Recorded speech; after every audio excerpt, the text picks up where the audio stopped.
Hey guys, this is Mel, and I'm back to talk about Legacies, episode 408, titled You Will Remember Me, which premiered Thursday, December 9th, 2021 on the CW. I am recording roughly a half hour since the episode has ended, so huge spoiler alert. If you haven't seen the episode already, please go do so first, and then come back and see what I have to say about the episode. My other video reminders are up on screen.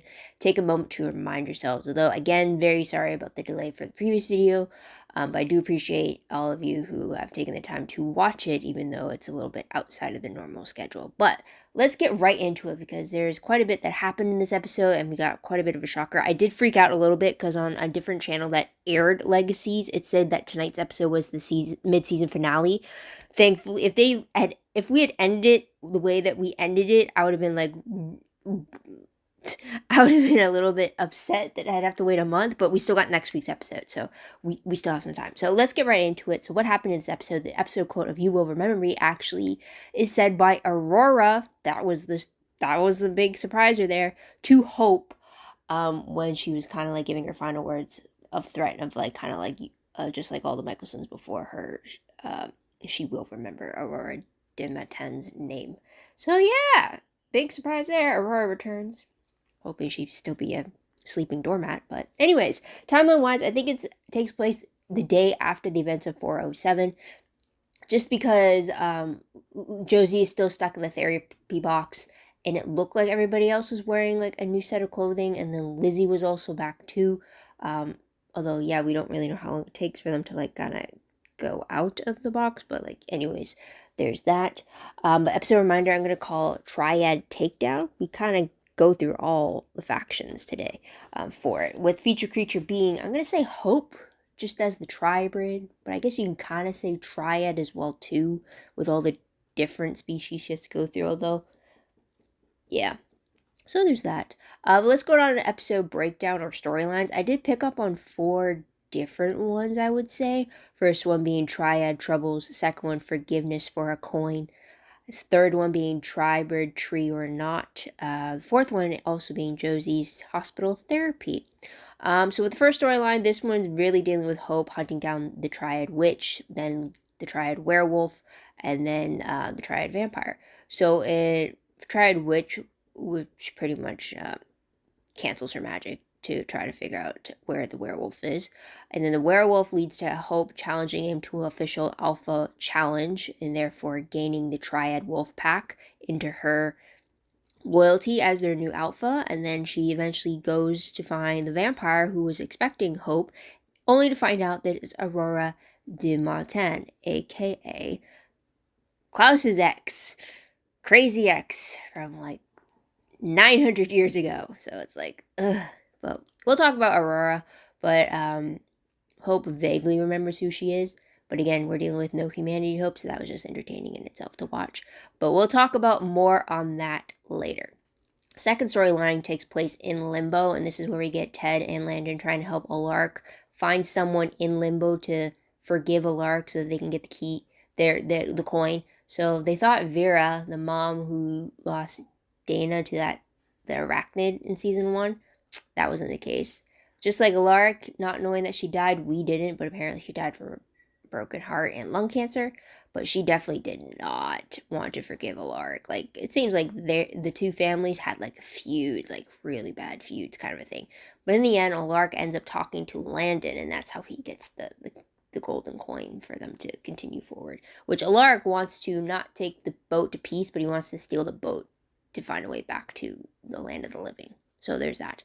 Third storyline of Tribe or Tree or Not. This is dealing with the tree that could kill Hope. So we have Cleo telling MG the truth about the tree, and together they decide to burn it because they view Hope as one of them. Meanwhile, Lizzie overhears this by using Ethan's power of invisibility, and she ends up saving a piece of the tree before it all burns down. And it also looks like she gives Ethan an ultimatum, and his answer to MG kind of implies that he chose against Lizzie because he didn't want to lie to his best friend in MG, and he didn't want to be a part of Lizzie's murder plot against Hope. So now we'll get to that in a little bit. And then meanwhile, while all this is happening, 4 storyline deals with Josie being stuck in the therapy box, and it's pretty much her version is now kind of parody off of like Grey's Anatomy, where she's a resident at Michelson Memorial Hospital. with Hope being the star resident there. But in the end, the whole experience leads Josie to realize that she needs to break from the school's legacy, especially if she wants to help Hope. At least that's my understanding of it. So we have that. The last scene in the episode does show Lizzie lying to Cleo about her not wanting to hurt Hope anymore, but instead she's hiding the fact that she's using the last piece of the triber tree and trying to whittle it down to a stake to use against Hope. It also looked like I don't know if it's because it was like burned singes on the stake, or if it had its own magic runes on it or something, but it didn't look just like a wooden stick, like, you know, the design at least. So that's something to worry about there. Also, isn't it also in the world though that, like, if they burnt the actual tree down to the ground, another one would have just grown somewhere else? Because wasn't that how, like, the white oak tree worked when the originals first burnt the tree down, only to have a new one spring, like, grow somewhere else or with other noise? So wouldn't that happen to this same tree as well if they really had burnt all the pieces to the ground? And I guess that's always why Klaus always kept a small piece of it after the last tree was chopped up into the 12 stakes. There's always that part where he kept a little bit of it so that it wouldn't regrow somewhere else. So I'm wondering if that's the same thing for this tree. So there's that. Character-wise, really the only one I really want to talk about is about Aurora Returning. She was introduced on the originals. We found out that she was in season 3. We found out she's the first vampire that Rebecca sired. She's still alive because Rebecca never died. Because as we know, all the vampires are connected to one of the Michelsons. The only exception being Klaus's sire line got disconnected from him. So even if he died, all the vampires that he sired weren't going to suffer the same fate. But everyone that Rebecca sired is still connected to her. I'm wondering if Aurora knows that her brother Tristan died when Elijah died. Right? Because Elijah's sire line was still attached to him. So that's something. Aurora had this huge obsession over Klaus, pretty much lost her sanity over him. He also did her wrong in many ways as well too, but she just can't let it go at all. Yeah. So last time we saw her, it was in season 5, where I guess technically, quote unquote, saw her because she was still in a sleeping spell, and like Hope said, she was just somewhere in the compound in New Orleans. Although we find out that Triad were able to sneak in to rescue Aurora's body, which I'm kind of disappointed in that they didn't further keep her entombed somewhere. But yeah, Aurora's back with her obsessive ways. So there's that. Tidbit wise though, there is no Jed, Caleb, or Wade in this episode. We do find out that monsters that usually went to Malivore now go to Limbo after they die. We also get another Vampire Diaries reference with Alaric explaining that Cade was a psychic who created hell when Vera had asked him why Alaric isn't in hell, and he just kind of explains, well, hell was actually created by a psychic named Cade, which was destroyed, which is essentially season 8 of the Vampire Diaries, spoiler alert. So there's that.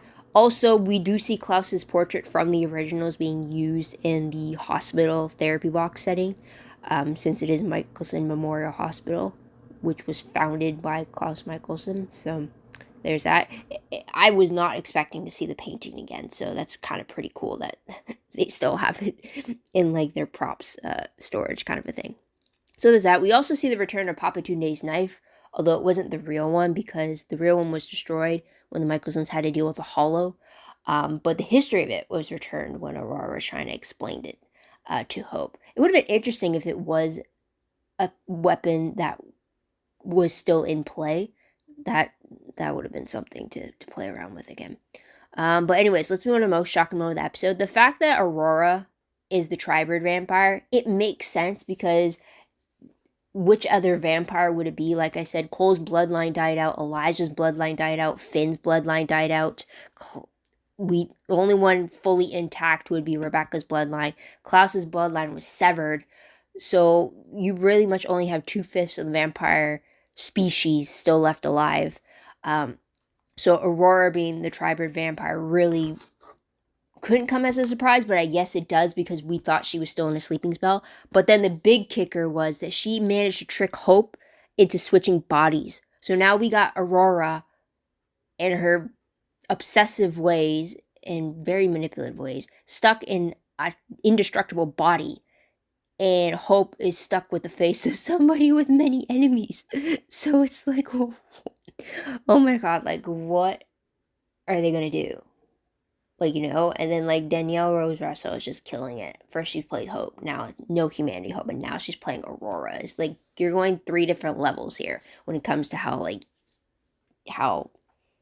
bad the character is gonna, like, not bad like good and bad, but like morally bad kind of a thing. So it's like it's very exciting and like shocking that they would go there. So it's like wow.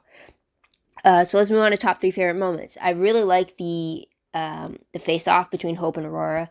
It was just very interesting to. I loved it when Hope got the upper hand on Aurora, when Aurora tried to stab her with the Papa Tunde knife, and then Hope just like took care of it very quickly. It was also the same thing when like she just took care of the alpha werewolf, yes, gruesome as it was, but it's just like Hope's here. It's like I'm not here for this. Stop wasting my time, and she just gets it done. But like just the fact that like Aurora's trying to also dig up all this like old memories, all like Michelson past history, and then Hope is just like, I have no humanity on. Don't give a shit about what you're saying, which is kind of hilarious. And Aurora is just, you could tell like for some of it, Aurora was just like, wait, what? It's like I was hoping to like go into the emotion kind of a thing, and like that's not kind of working. So that was kind of funny there though. Although I am worried now that Aurora's in Hope's body. I can't wait to see how that plays out, but I'm also very worried about like what that could mean. How long is this gonna last? I have no idea. So we'll have to wait and see about that. Another favorite I did have was between MG and Cleo when she confided in him about the tribute tree, and then his whole speech about being a leader and doing what needs to be done, and then also his faith in Hope and how like even though Hope might not remember that she's one of them, she is one of them, and then he decides that no, burn the tree because they don't want to risk. I mean, like they made a very dangerous like scenario, like they made a very dangerous choice there. But I really like the dynamic between them, the understanding between them, and how like they're trying to see it from both sides. So I really like how MG and Cleo came together for that moment. Another favorite I did have was the talk between Alaric and Landon, and how you got kind of like, I think this is the first time they actually got a chance to sit down without any of the drama of like death and stuff, and then like Alaric just apologizing to Landon for all the danger that he's put him in, and then how like he's had to put against or ask like why putting him all these situations, and essentially Landon sacrificed himself for the school, and Alaric felt like like Landon should have never been put in that situation, but then Landon saying like school was my home, I wanted to help, but then also have Landon confessing to him that both him and Hope fulfilled their destiny, so like he has no idea what to make of his purpose anymore, and also his sadness that they couldn't be happy together because of that destiny. And then like that hug, I felt that hug between them. It's just like it felt like it was definitely something that needed to happen. And like regardless, if I wish the coin didn't show up when it did, because then it's like you don't want that question of like, did you only do it to get the coin? But it's like I feel like Landon should have gotten the coin, just like it's having that moment of like to forgive. But anyways, like that hug really sealed it for me, is that he was finally able to just be the adult between the two. So there's that. Another favorite, it was just a fun thing, was just seeing the therapy box scenario with the hospital, just seeing who got to play what, and to see the relationships, like obviously Josie's with Finch, but then you also have Josie kind of having a crush on Hope, whether it's like it's a work crush on like wanting to be like her professionally, or if it's like an actual like romantic crush, I don't know. But then you also have hints of like Lizzie also being with both MG and Ethan, like all 3 of them together, like in a poly relationship. It's just like, oh, okay, so that's something. And then it was just really interesting to see the lengths that this Josie would go through to help save Hope's reputation. I mean, like we're already seeing that in the real world, but to see it like not being see it so openly in this scenario is also just really nice to see. But let's move on to top 3 peeved moments. I it really bugged me that MG's vampire hearing couldn't pick up on Ethan snooping around him and Cleo while he was using his invisibility. I mean, if Hope can hear it with her vampire hearing that Ethan was creeping up behind her with his invisibility, why couldn't MG hear it when Ethan and Lizzie were hiding under his invisibility power? Like, there's a lot of times where I feel like the vampire skill should have been like, you should have picked up on this, and then they don't, and then it's just like, why would you not, like, why, like, how could you not hear it?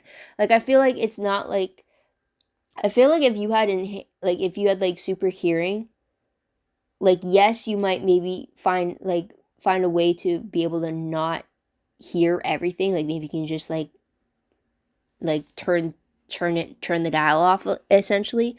But then also I feel like if your school's always attacked, why would you do that? Kind of a thing. But anyway, so there's that. And then that also leads to another peeve that I had was the fact that Lizzie was so willing to threaten to manipulate Ethan's memories if he didn't go along with her plan. And I just felt so bad for Ethan in that moment because he was saying, like, you're asking me to lie to my best friend and MG to help you plan a murder plot against Hope. Otherwise, if I say no, you're just going to manipulate my memories and create the best memory between us to be a fake one. I felt so bad for him. But then from his answer to MG, I feel like he said no to Lizzie. So I like to think, like, he at least wasn't blinded by his crush for her. But, like, I'm very peeved that Lizzie would even she would even threaten that to him. Even though she admitted that she liked him too. So it's just like, really? Like, why? But then I guess it's kind of show like how very far deep down the revenge hole Lizzie is in. So it's like, it's still a peeve. I can't forgive her for that. Because, like, you're just using Ethan and all he wants to do is help. And it's just like, that's not cool at all. So there's that. So let's move on to random questions very quickly. First one. If Hope is in Aurora's body, do you think that Hope's humanity is still switched off? Because I'm assuming, like, in the body and stuff. I mean, like, yeah, she's, like, vampire, but, like, and that means Hope's gonna have to, whoa, okay. So if their body switch, that means Aurora is also gonna have magic, which she may not know how to do, but then Hope's gonna be completely cut off from her magic because she's in Aurora's body. So that's another thing, too. How is Hope gonna adjust to not having any access to magic, but also would her humanity be on or off while she's in Aurora's body? I really hope it got switched back on, because I also don't think Aurora would have switched her emotions off. Like, I'm wondering if the switch is dependent on the body. So then that means Aurora's humanity is switched off while in Hope's body, and then Hope's humanity switched on while in Aurora's body. I'm wondering. But yeah, that'll be very interesting. I don't know. That's something I hope we get to have answers for next week. Next question. If they kill Hope's... Okay, here's something I really hope doesn't happen. But if they kill Hope's body while Aurora still possesses it, which is great, would love to see the end of Aurora. But do you think they will do that and have it that now the second half of the season is Hope trying to find her way out of the afterlife? Just as when Landon finds his way back to the land of the living, kind of like where, like, he suddenly finds his way out just as she finds her way in, like they're just missing each other, kind of a thing. I really hope they don't do that, because, like, Hope and Landon have just been those two ships just keep passing each other, kind of a thing. But, like, I have a feeling like either they're gonna kill Hope's body thinking it's Hope when it's actually Aurora inside, which would be great. Awesome. But then she's stuck in Aurora's body. But then that would mean they have to find a way to bring Hope's body back and put her back in her body. You know what I mean? But then I feel like if doing that, that might mean, like, she would have to have some time in the afterlife, or she's going to be stuck somewhere. And then, like, now she's got to have a journey of trying to find a way back. I don't know. But I don't know. That's going to be... I have a feeling it might go that way because of, like, timing, and you could do the whole 2 separate journeys of now Landon and the others trying to find a way to bring Hope back or find a way to get her old body back. just when they're trying to figure out how to get Landon and Alaric's old body back, but anyways, there's that. And last question, is Josie really going to leave the school again? I really didn't get I hope I got the message right about her time in the therapy box, but at the same time, it's does she really think she has to leave the school again? We already dealt with that at last season. I don't need her leaving the school again. It's we got her back, keep her there, kind of a thing. The next time you should only be leaving the school is if you're graduating and you're on the way to college, But yeah, that's another question there. But let's move on to predictions very quickly. Based off the promo, which is the mid-season finale, we see Lizzie going up against Hope, who is actually Aurora in Hope's body. We also see Aurora, which is actually Hope in Aurora's body, being on the run with the cap and the disguise. We also see Kayla being injured from the looks of it. We have students being attacked. We also see MG going against Hope, which is actually Aurora, inside the school. So, yeah. I feel like I'm going to get cliffhangers at the end of the episode, and then I'm going to have to wait a month to figure out what happened. But, yeah. But the synopsis reads, though, Hope finds herself involved in a game of cat and mouse as Lizzie sets out to make things right. Josie has a heart-to-heart with Finch. Alaric, Landon, and Ted get a surprising result from their quest. Meanwhile, MG, Jed, and Cleo handle matters back at the Salvatore school.